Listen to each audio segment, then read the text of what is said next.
무엇이? 첫째는 지식이 필요합니다. 여기서 말하는 지식은 하나님의 말씀에 관한 지식입니다. 신지식입니다. 두 번째는 지식만 있어도 안 되죠. 그것을 믿는 믿음이 있어야 됩니다. 많은 사람이 이 부분에서 끝나는 경우가 많죠. 그 지식에 대해 하나님의 말씀에 대한 지식을 믿고 그것을 행하는 것. 이 행함이라고 하는 것이 다른 말로 하면 순종하는 것입니다. 순종. 행함이 순종이고 순종이 또 행함인 것입니다. 왜 그러냐면 하나님은 보시고 역사하시는 하나님이시기 때문에 우리의 생각, 우리의 마음이 아니라 그 마음이 있는가, 이것을 네가 순종하는가, 네가 행동하는가를 보시는 것이죠. 특히 성경에 보면 만군의 여호와의 열심히 이를 이루시리라, 이런 말씀이 성경에 여러 곳 등장합니다. 만군의 여호와의 열심. 이게 무슨 뜻이냐면 여호와의 열심이란 하나님도 주고 싶은 거예요. 그 사랑하는 자녀에게, 그가 만든 피조물에게 뭔가를 자꾸 주고 싶고, 그 하나님의 열심이란 그들을 고쳐주고 싶은 거예요. 사랑해주고 싶은 거예요. 뭔가 역사를 이루고 싶은 거예요. 뭔가 그가 나를 아버지라고 불렀을 때, 야, 나 정말 내가 하나님을 아버지라고 삼으니 너무 좋구나 하실 만큼 뭔가를 주고 싶은, 이것을 하나님의 열심, 만군의 여호와의 열심이라고 표현하는 것입니다. 하나님은 그러나 아무라도 그렇게 하실 수는 없습니다. 하나님이 사랑이 많으시고 능력이 많다고 해서 아무에게나 그렇게 사랑을 주시고 고쳐주시고 뭔가 주고 싶고 뭔가 베풀고 싶고 그렇게 할 수는 없는 것입니다. 왜냐하면 성경에서 말씀한 대로 돼지에게 진주를 줄 수 없기 때문에 그렇습니다. 그래서 하나님은 보시고 역사하실 수밖에 없는 것입니다. 그들의 믿음을 보시고 역사할 수밖에 없고요, 그들의 행동을 보시고 역사하실 수밖에 없고요, 그들의 마음을 보시고 역사할 수밖에 없고요, 그들이 하나님 앞에 예배드리는 모습을 보시고 역사할 수밖에 없고요, 그들이 하나님 앞에 기도하는 모습을 보고 역사하실 수밖에 없는 거예요. 아멘입니까? 그냥 하는 것이 아닙니다. 자, 그러면 예수님의 모든 이적과 기적은 반드시 거기에 믿음이라고 하는 것이 있고요, 그리고 행함이라고 하는 것이 있고요, 그 다음에 거기에는 움직임이 있었습니다. 믿음과 행함과 움직임. 오늘 많은 사람들이 아는 지식이 마치 믿음으로 착각을 해버려요. 알고 있는 것이, 내가 더 많이 알고 있으면 믿음이 대단히 크다고 생각해요. 그것은 지식만 많을 뿐인 것입니다. 그것과 믿음과 행함, 그리고 행함의 움직임은 다르다고 하는 것이죠. 몇 가지 두 가지 예를 들어보면, 마가복음 5장에 그 혈루증을 고친 여인의 사건이 등장합니다. 내가 예수님의 옷자락만 손을 대어도 내가 나을지도 몰라 라고 하는 그 간절한 생각, 그 믿음. 여러분, 믿음과 행함이 움직임이 있었습니다. 이에 그의 혈루 근원이 마름에 병이 나은 줄을 몸에 깨달으니라. 이 여인이 고침받았던 것은 뭐 대단한 게 한 게 아니지 않습니까? 그러나 이 여인의 입장에서는 죽을 힘을 다해서 사람들의 무리를 해치고 가서 예수님의 옷자락을 했어요.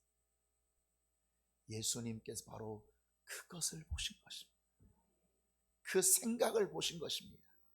그 믿음을 보신 것입니다. 그 행동을 보신 것입니다. 그의 움직임을 보시고 역사하신 것입니다. 마가복음 2장에 보면 한 중풍병자를 4사람이 고친 사건이 나타나거든요. 무리 때문에 예수께 데려갈 수 없으므로 그 계신 곳에 지붕을 뚫어서 5절 보면 예수께서 그들의 믿음을 보시고 중풍병자에게 이르시되 작은 자야 내 죄사함을 받았느니라 하시니.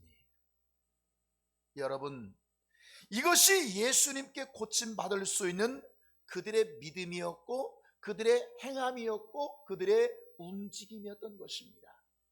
여러분, 왜냐하면 하나님은 그들의 믿음을 보시고 역사하시는 하나님이시기 때문에. 믿습니까? 그냥 역사하지 않습니다. 내가 살고 싶어, 내가 그런 마음이 있어, 마음이 있다고 역사하시는 게 아닙니다. 그들의 모습을 보시는 것입니다. 그들의 움직임을 보시는 것입니다. 오늘 본문에 우리가 잘 아는 그 요한복음 2장은 이 가나의 혼인잔치 또는 예수님의 첫 번째 이적 사건 또는 물이 변하여 포도주 된 사건, 이것은 누구나 잘 알고 있습니다. 잔치하다 포도주가 떨어졌답니다. 잔치하다 음식이 떨어졌답니다. 왜 떨어졌을까요? 왜 떨어졌을까요? 자, 예수님의 어머니가 예수님께 말합니다. 뭐라고 하냐면, 예수님, 이 포도주가 떨어졌대요. 포도가 떨어졌대요.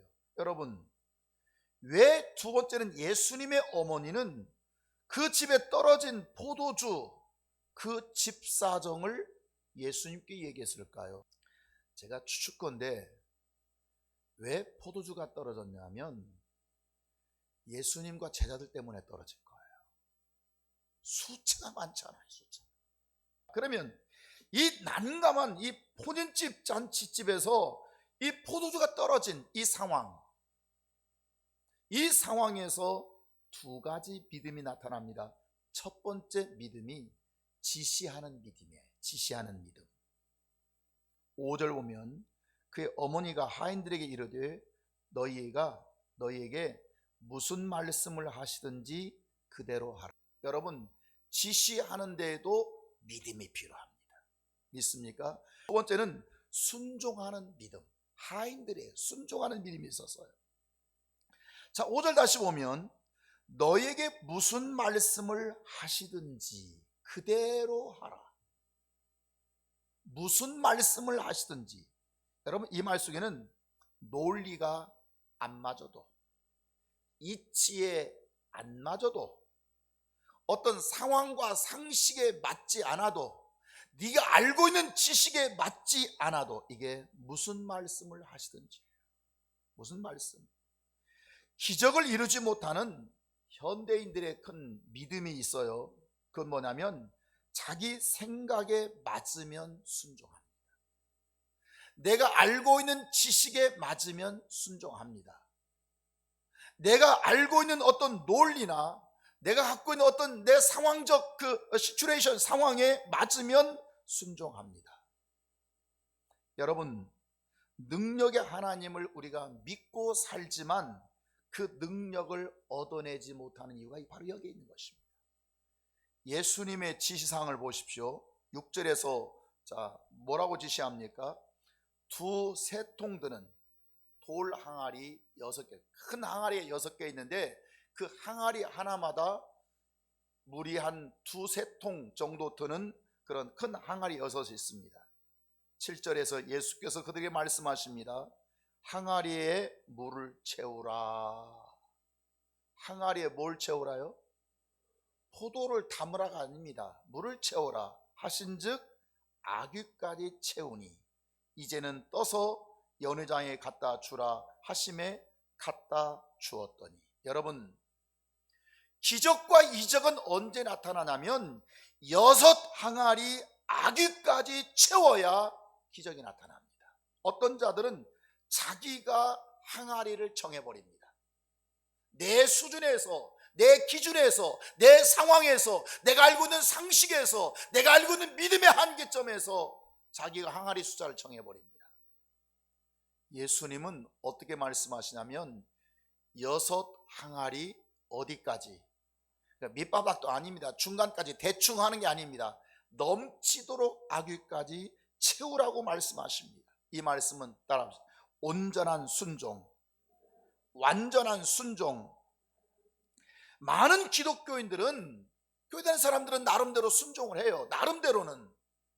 그러나 그것이 완전한 순종, 온전한 순종이 되지 못한다는 것 때문에 문제점이 순종의 기준이 누구에게 있느냐의 순종의 기준이. 순종의 기준이 생명 주는 자에게 기준이 있는가? 아니면 생명을 받는 자에게 기준이 있는가? 그 기준이 주인에게 있는가? 종에게 있는가? 그 기준이 천지를 창조하신 만물의 주인이신 그분에게 기준이 있는가? 아니면 피조물에게 기준이 있는가? 사무엘상 15장 22절에 보면 이런 내용이 나오거든요. 이스라엘 첫 번째 왕이 사울 왕이 되었어요. 사울이 왕이 되었어요. 믿음도 있었고 인물도 좋고 왕 될 만한 감이 됐어요. 그런데 아말렉이 공격해오네. 적군들이, 아말렉이라고 하는 적군이. 그래서 너무 당황한 거예요. 위급했어요. 그래서 위급한 나머지 사울 왕은 제사를 드릴 수 없잖아요. 제사를 드려 하나님. 사무엘 선지자가 빨리 와서 제사를 드려주면 좋겠는데 사무엘 선지자가 다른 지역으로 출타해서 빨리 오지 않으니까 급한 나머지 사울 왕이 자기가 직접 제사를 드려버려요. 쉽게 말하면 불법을 행하는 거예요. 제사 드렸지만 불법이 있다고 하는 거 이해하시겠습니까? 그 예배 드리면 다 예배가 아니고 예배도 어떤 예배가 있어요? 불법적인 예배가 있을 수 있다니까요. 이게 사울의 예배예요. 자, 그래서 이제 사무엘이 와 보니까 이 상황을 봅니다. 그러니 얘기를 합니다. 사무엘이 이르되 여호와께서 번제와 다른 제사를, 당신이 번제를 드리고 그 기타 어떤 제사를 드렸다 할지라도 그의 목소리를 청종하는 것을 좋아하신 것 같이 당신이 어떤 제사를 드리는 그 행위보다도 하나님은 당신이 여호와의 말씀을 듣는 것을 좋아하는, 이 얘기예요. 그러면서 순종이 제사보다 낫고 듣는 것이 수양의 기름보다 나으니. 그러니까 순종 없는 제사는 하나님이 받지 않으신다, 그 뜻입니다. 그러니까 우리는 순종하는 마음이 없으면서도, 듣는 마음이 없으면서도 그저 하나님 앞에 그냥 주여 아버지 하고 예배드리면 주님께서 냉큼 그 제사를 받으신다고 착각을 한다 이 말이에요. 기적을 이루는 것은, 하나님께 기적을 이루는 것은 듣는 심령, 듣는 마음이 중요합니다. 하나님은 누구에게 말씀을 주시느냐? 하나님은 어떤 사람의 말씀을 주시냐면 들으려고 하는 자에게만 말씀을 주십니다. 들으려고 하는 자에게. 들으려고 하지 않는 자에게는 하나님은 말씀을 주시지 않습니다. 왜냐하면 깨닫지 못하기 때문에. 그래서 들으려고 하지 않는 자에게는 말씀도 주시지 않을 뿐더러 그래서 그에게 역사가 나타나요. 생명의 역사, 육체 가운데 부어주시는 생명의 역사, 물질 가운데 부어주시는 생명의 역사, 내 영혼 가운데 부어주시는 생명의 역사가 나타나지 않는 것입니다. 그래서 이 듣는 심령, 듣는 마음이 참 중요합니다. 솔로몬 왕을 우리가 잘 압니다. 솔로몬은 사울 왕, 다윗 왕, 세 번째 왕이 이스라엘의 솔로몬 왕입니다. 대단한 사람이죠. 우리가 잘 압니다. 대단한 능력이 있었고요, 대단한 지혜가 있었고요, 그에게 부귀영화가 있었습니다. 자, 그런데 그렇게 어떻게 그 솔로몬이, 그 사실 본처의 자식도 아니지 않습니까? 그 아버지 부친이 그 실수로 낳은 자식이었음에도, 그 가문이었음에도 불구하고 하나님은 어떻게 솔로몬을 그렇게 대단한 사람으로, 대단한 지혜로, 대단한 부귀영화로 높여주셨는가? 그는 어떻게 받았는가?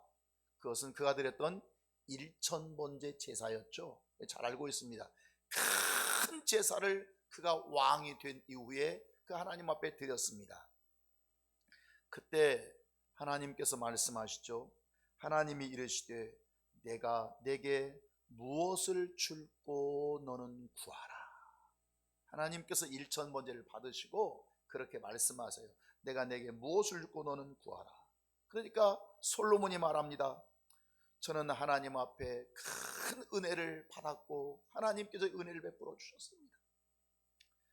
나의 하나님 여호와여, 저는 정말 작은 종입니다. 작은 아이입니다. 하나님의 이 백성은 너무나 크고 너무나 방대한데 내가 감당하기에 너무 부족함이 많습니다. 이게 지금 하나님께서 지금 솔로몬에게 너 구하라 하니까 지금 그렇게 읍소하는 거예요. 그러면서 3장 9절에 아주 유명한, 다 시작. 듣는 마음을 종에게 주사 선악을 분별하게 하옵소서. 솔로몬이 그렇게 잘 되었던, 그 인생이 형통했던 비결이 뭐냐면 듣는 마음을 나에게 주세요. 듣는 마음을 종에게 주세요. 그는 하나님의 음성을 들을 줄 알았습니다. 그리고 하나님의 음성을 듣고 삽니다.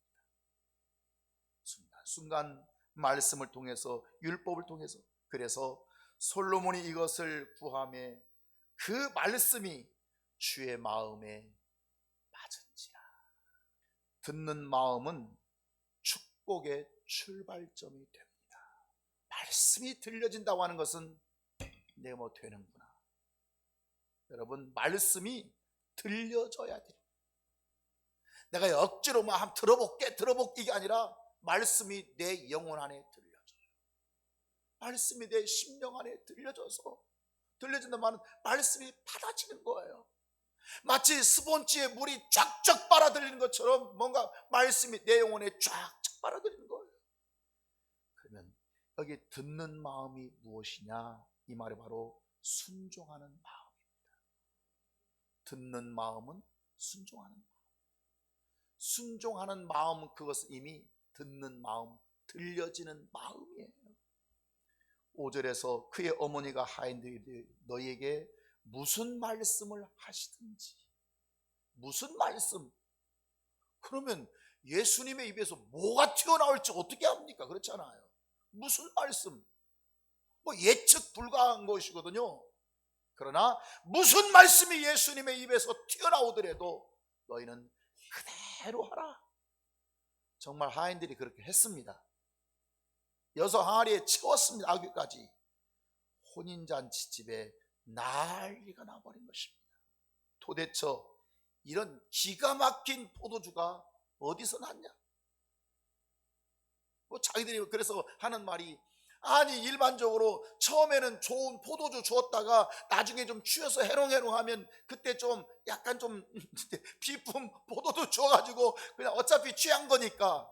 그런데 아니 처음 포도주 좋았는데 나중에 이 좋은 포도주가 어디서 났느냐? 그것도 알아요, 몰라요? 몰라요. 누구만 알았어요? 물을 떠온, 여러분 19절에 보면 물을 떠온 하인들은 알아요. 경험한 자는 알아요. 체험한 자만 알아요. 다른 말하면 순종한 자만 알아요. 먹은 자는 몰라요. 그런데 순종한 하인들은 알고 있어요. 왜? 순종했기 때문에.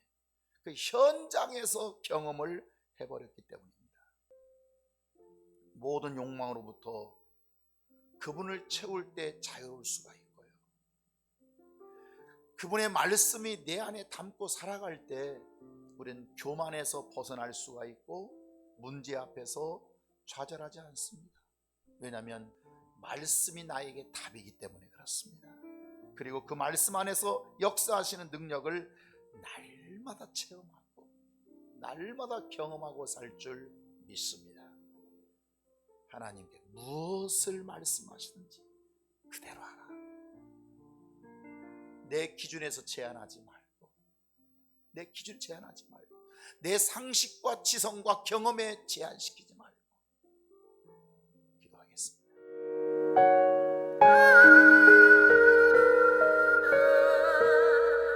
아멘.